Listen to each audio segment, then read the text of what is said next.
It's crazy how someone can be somewhat decently well read and still be a fucking asshole. You know what I mean?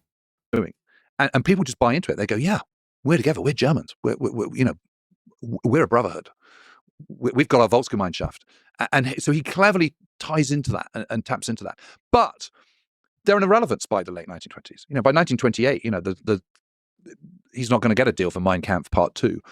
He's impoverished. The party's impoverished. Numbers are down. They're a kind of at best an irrelevance. We should say he wrote Mein Kampf at this time when he was in prison. Well, he writes most of Mein Kampf in prison, in Landsberg prison, and then he writes the rest of it in what becomes known as the Kampfhausel, which is this little wooden hut in the Obersalzberg. And you can still see the remnants of that. And unfortunately, there's still little candles there and stuff in the woods, and by neo-Nazis and what have you. But that's where he wrote the rest of it.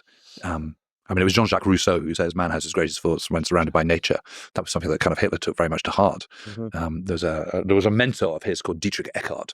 Dietrich Eckart introduced him to the Obersalzberg and the beauty of the southeast Bavarian Alps around Berchtesgaden, and that was his favorite place on the planet. And that's where he eventually bought the Berghof, with the royalties, it has to be said, from Mein Kampf, which went from being almost pulp to suddenly being a runaway bestseller.